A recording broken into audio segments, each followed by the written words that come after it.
সীমান্তে নতুন উত্তেজনা, পুশ ইন, অবৈধ বেড়া ও সীমান্ত হত্যা নিয়ে বাংলাদেশ ভারত টানাপোড়েন। আইএমএফ এর সঙ্গে নতুন অধ্যায়, নতুন ঋণ কর্মসূচির পথে বাংলাদেশ। গরমের মধ্যে স্বস্তির বার্তা, 5 দিন জুড়ে বৃষ্টি, সঙ্গে সতর্কতা। মধ্যপ্রাচ্যে বাড়ছে যুদ্ধের আগুন, গাজা, লেবানন ও ইরানকে ঘিরে নতুন সংকট। কক্সবাজারের রোহিঙ্গা সংকট আরও গভীর, তহবিল কমছে, বাড়ছে নতুন আগমন। ইউক্রেনে রাশিয়ার ব্যাপক বিমান হামলা, বাড়ছে বেসামরিক প্রাণহানি। ইরান ইস্যুতে কংগ্রেসের পদক্ষেপে অসন্তোষ প্রকাশ ট্রাম্পের। নির্মাণ অনুমোদন না থাকায় অরুণাচলে সিলগালা 15 মসজিদ।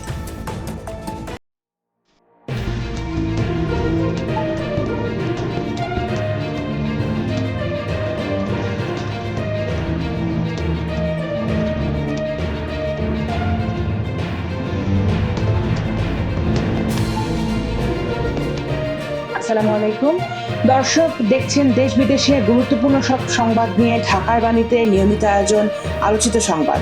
সঙ্গে আছে আমি অ্যালিস চৌধুরী। এতক্ষণ দেখছিলেন সংবাদ শিরোনাম, এবার বিস্তারিত। Time for sign cafe and রেস্টুরেন্টে ইয়ামি স্বাদের 12 ইঞ্চি চিকেন চিজ পিৎজা মাত্র 349 ও 499 টাকা। এছাড়া রয়েছে বিভিন্ন ফ্লেভারের পিৎজা সহ ওয়ার্ল্ড ক্লাস সকল premium food.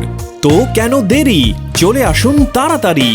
Time for sign cafe and restaurant, Bangladesh medical college অপোজিটে, সোনারগাঁও জনপদ রোড, হাউস 41, দ্বিতীয় তলা, সেক্টর 7, উত্তরা, ঢাকা। শুরুতে জেনে নিব জাতীয় সংবাদ। বাংলাদেশ ভারত সীমান্তে আবারও উত্তেজনা বাড়ছে। বেনাপোল থেকে কুড়িগ্রাম পর্যন্ত একাধিক সীমান্ত এলাকায় পুশ ইন, আন্তর্জাতিক নিয়ম লঙ্ঘন করে বেড়া নির্মাণের চেষ্টা এবং সীমান্ত হত্যার ঘটনায় দুই দেশের মধ্যে কূটনৈতিক অস্বস্তি তৈরি হয়েছে। বিস্তারিত থাকছে ডেস্ক রিপোর্টে। গত 31 মে যশোরের বেনাপোল সীমান্তের সাদিপুর এলাকায় বিএসএফ সদস্যরা 10 জন নারী, পুরুষ ও শিশুকে বাংলাদেশে ঠেলে দেওয়ার চেষ্টা করলে বিজিবি বাধা দেয়। এ সময় ওই ব্যক্তিরা নো ম্যান্স ল্যান্ডে অবস্থান নেন। বিজিবি জানায়, ঘটনাটি নিয়ে ফ্ল্যাগ মিটিং এর উদ্যোগ নেওয়া হলেও ভারতীয় পক্ষ থেকে কাঙ্ক্ষিত সাড়া পাওয়া যায়নি। কোনো কর্তৃপক্ষের সাথে কথা বলে আমাদেরকে পরবর্তী বিষয়টা জানাবে। তো এখন পর্যন্ত যাদেরকে ভিতরে পুশিনের চেষ্টা করা হয়েছিল তারা আমাদের সীমানার ওপারে ভারতের অভ্যন্তরে অবস্থান করছে, এখান থেকে প্রায় 50 গজ ভিতরে। বিজিবির তথ্য অনুযায়ী চলতি বছরের জানুয়ারি থেকে মে মাস পর্যন্ত ভারত থেকে বাংলাদেশে 2479 জনকে পুশ ইন করা হয়েছে। তাদের মধ্যে ভারতীয় নাগরিক ও রোহিঙ্গাও রয়েছে। এর আগে চাঁপাইনবাবগঞ্জের শিবগঞ্জ সীমান্তে আন্তর্জাতিক সীমান্ত পিলারের 150 গজের মধ্যে কাঁটাতারের বেড়া নির্মাণের চেষ্টা করে বিএসএফ। আন্তর্জাতিক নিয়ম অনুযায়ী ওই এলাকায় কোনো স্থাপনা নির্মাণের অনুমতি নেই। বিজেপির বাধার মুখে সেই উদ্যোগ বন্ধ হয়ে যায়। আগামীতে অনুষ্ঠিতব্য বিজেপি বিএসএফ মহাপরিচালক পর্যায়ের বৈঠকে সীমান্ত হত্যা, পুশিন এবং আন্তর্জাতিক নিয়ম লঙ্ঘনের বিষয়গুলো জোরালোভাবে তুলে ধরবে বাংলাদেশ। আন্তর্জাতিক মুদ্রা তহবিল বা আইএমএফ এর সঙ্গে বাংলাদেশের অর্থনৈতিক সম্পর্ক নতুন মোড় নিতে যাচ্ছে। বিদ্যমান $550 কোটি ঋণ কর্মসূচি থেকে সরে এসে নতুন একটি বহুবর্ষী ঋণ চুক্তির বিষয়ে আলোচনা শুরু করেছে সরকার। বাংলাদেশ সরকার আন্তর্জাতিক মুদ্রা তহবিল বা আইএমএফ এর চলমান $550 কোটি ঋণ কর্মসূচি থেকে আনুষ্ঠানিকভাবে বেরিয়ে আসার সিদ্ধান্ত নিয়েছে। এর পরিবর্তে নতুন একটি ঋণ কর্মসূচির বিষয়ে আলোচনা শুরু হয়েছে। সরকার এখন 500 থেকে 600 কোটি ডলারের নতুন ঋণ কর্মসূচি নিতে আগ্রহী, যার মেয়াদ হতে পারে 3 থেকে 4 বছর। সংশ্লিষ্ট সূত্র বলছে, আগের কর্মসূচির বেশ কিছু কঠোর শর্ত বাস্তবায়নে জটিলতা দেখা দেওয়ায় নতুন বাস্তবতায় সমঝোতার পথ খোঁজা হচ্ছে। আগামী জুলাই বা আগস্টে আইএমএফ এর একটি প্রতিনিধি দল ঢাকা সফর করবে। সে সময় নতুন কর্মসূচির আকার, শর্ত এবং সংস্কার পরিকল্পনা নিয়ে আনুষ্ঠানিক আলোচনা শুরু হওয়ার কথা রয়েছে। জ্যৈষ্ঠের তীব্র তাপদাহে অতিষ্ঠ জনজীবনের মধ্যে স্বস্তির খবর দিয়েছে আবহাওয়া অধিদপ্তর। আগামী কয়েকদিন দেশের বিভিন্ন অঞ্চলে বৃষ্টি ও বজ্রবৃষ্টির সম্ভাবনা রয়েছে, তবে এর সঙ্গে রয়েছে ঝড়ো হাওয়া ও বজ্রপাতের সতর্কতাও। মোহাম্মদ আলী মোস্তফার প্রতিবেদনে থাকছে ডেস্ক রিপোর্ট।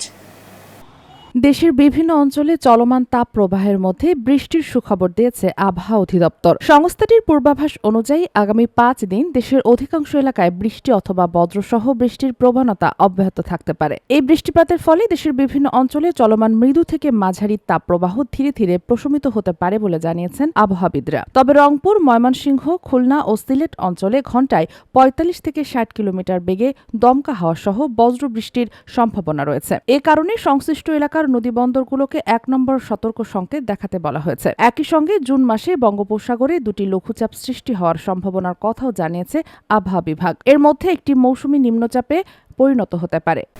বিশ্বের অন্যতম বৃহৎ শরণার্থী শিবির কক্সবাজারে মানবিক সংকট নতুন করে উদ্বেগ বাড়াচ্ছে। আন্তর্জাতিক সহায়তা কমে যাওয়ার পাশাপাশি মিয়ানমার থেকে নতুন করে রোহিঙ্গা আগমনের ফলে পরিস্থিতি আরও জটিল হয়ে উঠেছে। কক্সবাজারের রোহিঙ্গা শরণার্থী শিবিরে মানবিক পরিস্থিতি নিয়ে নতুন সতর্ক বার্তা দিয়েছে জাতিসংঘের শরণার্থী সংস্থা UNHCR। সংস্থাটি বলছে, আন্তর্জাতিক তহবিল সংকট আরও তীব্র হলে বাংলাদেশে আশ্রয় নেওয়া প্রায় 12 লাখ রোহিঙ্গা শরণার্থীর জীবনযাত্রার মারাত্মকভাবে ক্ষতিগ্রস্ত হবে। ইতোমধ্যে অর্থায়ন কমে যাওয়ার কারণে বেশ কয়েকটি স্বাস্থ্যসেবা কেন্দ্র ও ক্লিনিক তাদের কার্যক্রম সীমিত করেছে অথবা বন্ধ করে দিয়েছে। মিয়ানমারের রাখাইন রাজ্যে নতুন সহিংসতার কারণে আরও প্রায় 1.5 লাখ রোহিঙ্গা বাংলাদেশে আশ্রয় নিয়েছে। ফলে আগে থেকে চাপের মুখে থাকা শিবিরগুলোতে সংকট আরও বেড়েছে। এবার আন্তর্জাতিক সংবাদ। Time for sign cafe and রেস্টুরেন্টে ইয়ামি স্বাদের 12 ইঞ্চি চিকেন চিজ পিৎজা মাত্র 349 ও 499 টাকা। এছাড়া রয়েছে বিভিন্ন ফ্লেভারের পিৎজা সহ ওয়ার্ল্ড ক্লাস সকল প্রিমিয়াম ফুড। তো কেন দেরি, চলে আসুন তাড়াতাড়ি। Time for sign cafe and restaurant, Bangladesh medical college অপোজিটে, সোনারগাঁও জনপদ রোড, হাউস 41, দ্বিতীয় তলা, সেক্টর 7, উত্তরা, ঢাকা। মধ্যপ্রাচ্য জুড়ে সামরিক ও কূটনৈতিক উত্তেজনা এখন চরমে। গাজায় মানবিক বিপর্যয় আরও গভীর হচ্ছে। লেবাননে ইসরায়েল হিজবুল্লাহর সংঘাত নতুন মাত্রা পেয়েছে, আর ইরানের সঙ্গে যুক্তরাষ্ট্রের পারমাণবিক আলোচনা অনিশ্চয়তার মুখে। বিস্তারিত থাকছে ডেস্ক রিপোর্টে।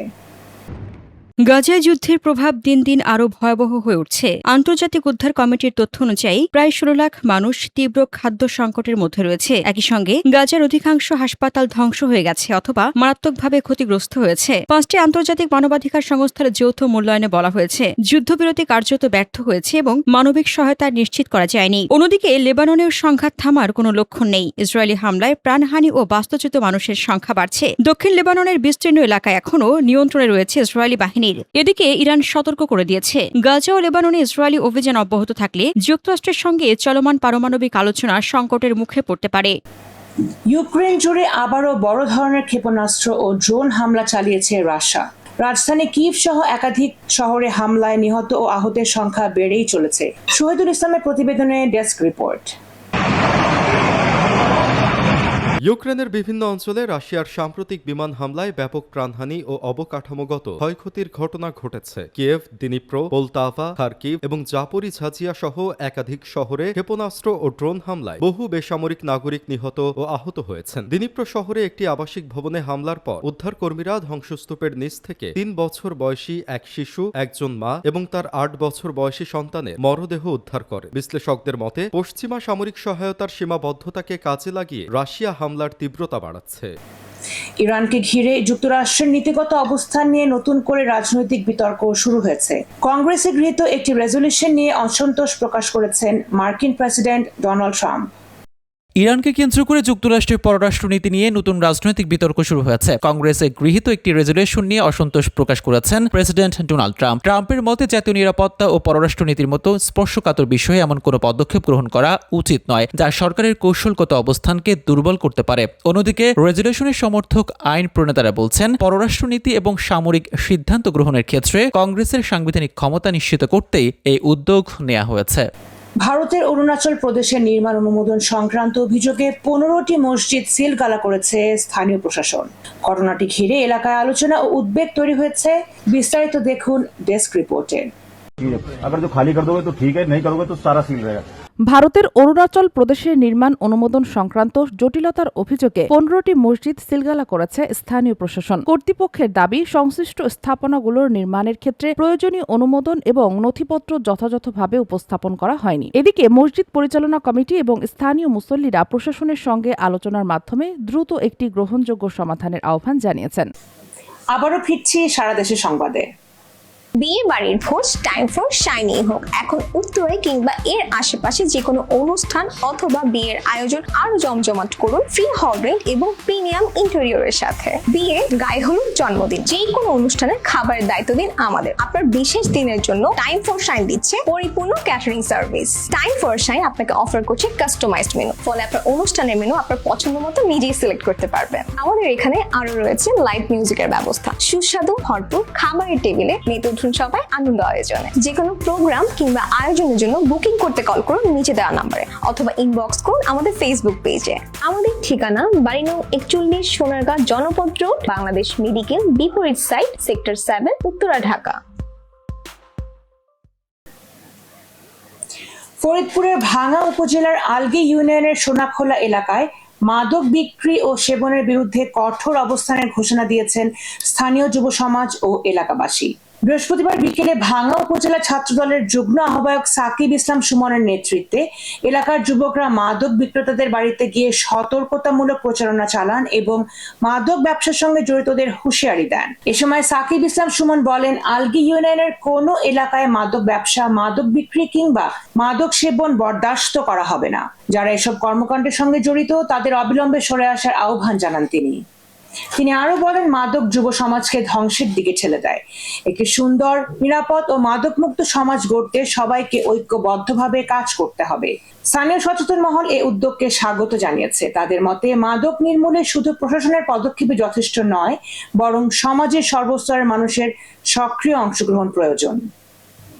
নওগাঁর আত্রাই উপজেলার আহসানগঞ্জ রেলওয়ে স্টেশনকে ঘিরে আশেপাশের কয়েকটি উপজেলার হাজারো মানুষ রাজধানী ঢাকায় যাতায়াত করেন।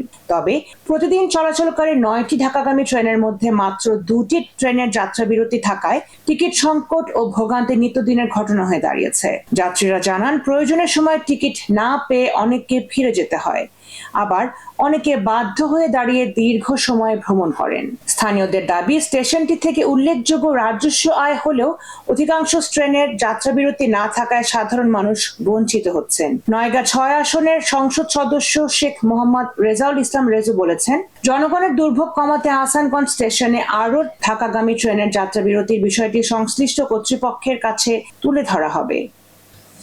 নড়াইলের লোহাগড়া উপজেলার কাউরিখোলা এলাকার অভিযান চালিয়ে 4 বোতল বিদেশি মদ উদ্ধার করেছে পুলিশ। উদ্ধার হওয়া মদের আনুমানিক বাজার মূল্য প্রায় 32,500 টাকা। পুলিশ জানায়, গোপন সংবাদের ভিত্তিতে বুধবার গভীর রাতে অভিযান চালানো হলে পুলিশের উপস্থিতি টের পেয়ে অভিযুক্ত আজিজুর রহমান ঘটনাস্থল থেকে পালিয়ে যান। পরে তার বসতবাড়িতে তল্লাশি চালিয়ে 1 বোতল ভ্যাট 69, 1 বোতল রেয়ার J&B এবং 2 বোতল অ্যাবসোলিউট ভডকা উদ্ধার করা হয়। এই ঘটনায় মাদকদ্রব্য নিয়ন্ত্রণ আইনে একটি মামলা দায়ের করা হয়েছে। পলাতক অভিযুক্তকে গ্রেফতারে পুলিশের অভিযান অব্যাহত রয়েছে বলে জানিয়েছে লোহাগড়া থানার ওসি তদন্ত অজিত কুমার। প্রিয় দর্শক, এই ছিল ঢাকার বাণীর আলোচিত সংবাদ। সঙ্গে ছিলাম আমি অ্যালিস চৌধুরী। এতক্ষণ সঙ্গে থাকার জন্য ধন্যবাদ।